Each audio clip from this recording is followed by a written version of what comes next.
ഗാസയിൽ സമാധാനം പുലരാനുള്ള ട്രംപിൻ്റെ മിഡിൽ ഈസ്റ്റ് സമ്മിറ്റ്. ഈ മിഡിൽ ഈസ്റ്റ് പീസ് സമ്മിറ്റ് ഈജിപ്തിൽ വച്ചാണ് നടക്കുന്നത്. പക്ഷേ ഈജിപ്തിൽ ഈ സമ്മിറ്റ് നടക്കുന്നതിന് മുമ്പ് അവിടെ നയതന്ത്ര പ്രതിനിധികൾ ഒരു കാർ അപകടത്തിൽ മരിച്ചു എന്നുള്ള വാർത്തയും ഇപ്പോൾ പുറത്തു വരുന്നുണ്ട്. എങ്ങനെയാണ് ഈ കാർ അപകടം ഉണ്ടായത് എന്നുള്ളതിൽ ഇപ്പോഴും വ്യക്തത വന്നിട്ടില്ല. ഇത് ഏത് തരം ആക്രമണമാണോ അല്ലെങ്കിൽ ഇത് സ്വാഭാവികമായിട്ടുള്ള ഒരു ആക്സിഡൻ്റ് ആണോ എന്നുള്ളത് പരിശോധിച്ച് വരികയാണ്. ഈ ഒരു സാഹചര്യത്തിൽ ഈ മിഡിൽ ഈസ്റ്റിലെ പീസ് സമ്മിറ്റ് ഇതിൽ നരേന്ദ്രമോദിക്കും ക്ഷണമുണ്ടായിരുന്നു. എന്നാൽ ഇന്ത്യൻ പ്രധാനമന്ത്രി നരേന്ദ്രമോദി ട്രംപ് നടത്തുന്ന ഈ പീസ് സമ്മിറ്റിൽ പങ്കെടുക്കില്ല എന്ന റിപ്പോർട്ടുകളാണ് ഇപ്പോൾ വരുന്നത്. ഗാസയിലേക്ക് നരേന്ദ്രമോദി പോകില്ല എന്ന റിപ്പോർട്ടുകൾ നമുക്കിപ്പോൾ ലഭിക്കുന്നു.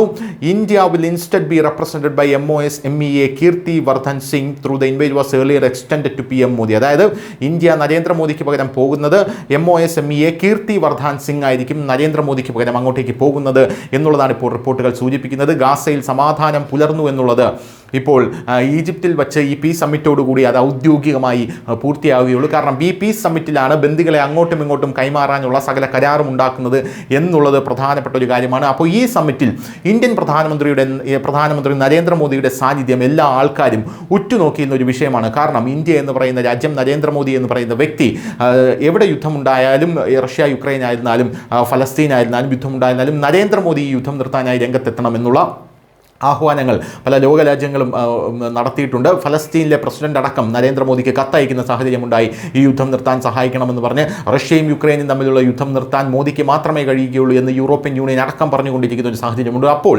നരേന്ദ്രമോദിയുടെ അസാന്നിധ്യം ഈ ഒരു പീസ് സമ്മിറ്റിൽ വലിയ രീതിയിൽ ചർച്ചയാക്കി മാറ്റുകയാണ് ഇപ്പോൾ ലോകരാജ്യങ്ങളും ലോകമാധ്യമങ്ങളും. എന്തുകൊണ്ടാണ് നരേന്ദ്രമോദി വരാത്തത് എന്നുള്ള പ്രധാനപ്പെട്ട ഒരു ചോദ്യമുണ്ട്. അതേസമയം കഴിഞ്ഞ ദിവസം അമേരിക്കയുടെ പുതിയ അംബാസിഡർ നരേന്ദ്രമോദിയുമായി സംസാരിച്ച് നരേന്ദ്രമോദി എന്ന് പറയുന്ന വ്യക്തി ഇന്ത്യ എന്ന് പറയുന്ന രാജ്യവും അമേരിക്കയ്ക്ക് എത്രമേൽ പ്രിയപ്പെട്ടതാണെന്ന് പറഞ്ഞ ഒരു സാഹചര്യം കൂടെ നമ്മൾ കണക്കിലെടുക്കേണ്ടതുണ്ട്. ഇത് കഴിഞ്ഞിട്ടും നരേന്ദ്രമോദി ആ പീസ് സമ്മിറ്റിലേക്ക് വരുന്നില്ലെങ്കിൽ ഇന്ത്യ ഇപ്പോഴും ഇന്ത്യയുടെ സ്റ്റാൻഡിൽ തന്നെ ട്രംപിൻ്റെ വിഷയത്തിൽ ഉറച്ചു നിൽക്കുന്നു എന്ന് കരുതേണ്ടി വരും. News desk news India Malayalam.